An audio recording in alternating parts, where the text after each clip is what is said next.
আদালতকে ব্যবহার করে জুলাই সনদকে তারা অবজ্ঞা করে জুলাই সনদকে তারা বাতিল করার জন্য আদালতকে ব্যবহার করার পায়তারা চলছে। প্রধানমন্ত্রী কেন গণভোটে হ্যাঁ ভোট দেওয়ার জন্য জনগণকে আহ্বান জানালেন? সেই জুলাই সনদকে তারা প্রত্যাখ্যান করলো। জুলাই সনদের আলোকে তারা শপথ নিল না। জুলাই সনদে স্পষ্ট আছে যে নির্বাচিত সংসদ সদস্যগণ দুটি শপথ নিবে। ইসলামী আন্দোলন বাংলাদেশ সততার পরিচয় দিতে গিয়ে বৈষম্যের শিকার হয়েছে, বেইনসাফির শিকার হয়েছে। আওয়ামী লীগ যেমন আদালতের কাঁধে বন্দুক রেখে তত্ত্বাবধায়ক সরকার ধ্বংস করে নিজেদের ধ্বংস ডেকে এনেছিল, তেমনি ভাবে আজকে আমরা দেখছি বর্তমান ক্ষমতাসীন সরকার ক্ষমতায় বসেই আদালতকে ব্যবহার করে জুলাই সনদকে তারা অবজ্ঞা করে জুলাই সনদকে তারা বাতিল করার জন্য আদালতকে ব্যবহার করার পায়তারা চলছে। গতকাল নতুন সরকার ক্ষমতা গ্রহণ করেছে, কিন্তু আমরা বিস্ময়ের সাথে লক্ষ্য করেছি সরকার শপথ নেওয়ার মধ্য দিয়েই অঙ্গীকার ভঙ্গ করেছে। এই সরকার যে জুলাই অভ্যুত্থানের মধ্য দিয়ে এই সরকার ক্ষমতা গ্রহণের সুযোগ পেয়েছে, আমরা অবাক বিস্ময়ের সাথে লক্ষ্য করলাম সেই জুলাই কি সরকার অস্বীকার করছে। এটা আমাদের কাছে বিস্মিত মনে হয়, আমাদের কাছে অবাক লাগে যে তারা এখনই দাম্ভিক হয়ে গেল। তারা অতীত থেকে কোনো শিক্ষা গ্রহণ করে নাই। আজকে ক্ষমতাসীন সরকারের বিভিন্ন মন্ত্রীরা বলছে যে গণভোট এটার নাকি কোনো আইনি ভিত্তি নাই, জুলাই সনদ এটা নাকি প্রয়োজন নাই। তাহলে আপনাদের প্রধানমন্ত্রী কেন গণভোটে হ্যাঁ ভোট দেওয়ার জন্য জনগণকে আহ্বান জানালেন? মানুষ যে সংস্কারের প্রত্যাশা নিয়ে গণভোটে হ্যাঁ ভোটকে জয়যুক্ত করেছে, তারা সংস্কারের পথে হাঁটবে, কিন্তু আমরা কি দেখলাম? তারা সেই জুলাই সনদকে তারা প্রত্যাখ্যান করলো। জুলাই সনদের আলোকে তারা শপথ নিল না। জুলাই সনদে স্পষ্ট আছে যে নির্বাচিত সংসদ সদস্যগণ দুটি শপথ নিবে।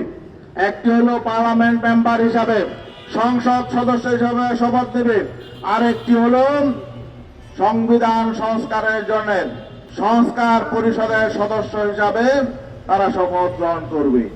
কিন্তু আমরা কি দেখলাম? তারা জুলাই সনদকে অবজ্ঞা করে, জুলাই অভ্যুত্থানকে অবজ্ঞা করে, শত সহস্র প্রাণের বিনিময়ে যে অভ্যুত্থান হয়েছে সে অভ্যুত্থানকে তারা তোয়াক্কা না করে অবজ্ঞা করে তারা সেই জুলাই সনদের আলোকে তারা সংস্কার পরিষদের সংবিধান সংস্কার পরিষদের শপথ তারা নেয় নাই। এবং আমরা আরো লক্ষ্য করলাম যে কয়েকটা রিট করা হয়েছে আদালতে। আওয়ামী লীগ যেমন আদালতের কাঁধে বন্দুক রেখে তত্ত্বাবধায়ক সরকার ধ্বংস করে নিজেদের ধ্বংস ডেকে এনেছিল, তেমনি ভাবে আজকে আমরা দেখছি বর্তমান ক্ষমতাসীন সরকার ক্ষমতায় বসেই আদালতকে ব্যবহার করে জুলাই সনদকে তারা অবজ্ঞা করে জুলাই সনদকে তারা বাতিল করার জন্য আদালতকে ব্যবহার করার পায়তারা চলছে। এগুলো অত্যন্ত দুঃখজনক। আমরা চাই না। আমরা গঠনমূলক রাজনীতি চেয়েছিলাম, আমরা প্রতিহিংসা জিজ্ঞাসা রাজনীতি চাই নাই।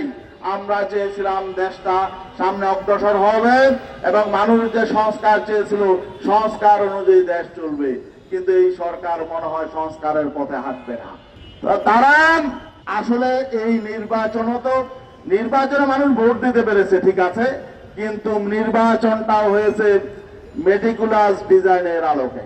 আমরা যে আশঙ্কা করেছিলাম যে নির্বাচনটা এখানে মেকিং গেম হবে, আমরা দেখতে পেলাম ঠিক নির্বাচনটা মানুষ ভোট দিয়েছে ঠিকই, রেজাল্ট হয়েছে পাতানো। এই পাতানো ফলাফল আমরা আগেই শঙ্কা ব্যক্ত করেছিলাম। এখন বিভিন্ন রাজনৈতিক দল এক পক্ষ আর এক পক্ষকে বলছে যে তারা ফলাফল ঘোষণায় দুর্নীতি করেছে, জালিয়াতি করেছে। টিআইবি রিপোর্টও এসেছে ফলাফল জালিয়াতি হয়েছে।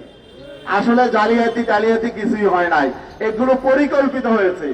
পরিকল্পিত দুটি পক্ষ, দুটি জোট, জামায়াত নেতৃত্বে জোট, বিএনপি নেতৃত্বে জোট, এই দুই জোট পরিকল্পিত ভাবে তারা আসন ভাগাভাগি করেছে নির্বাচনের আগে।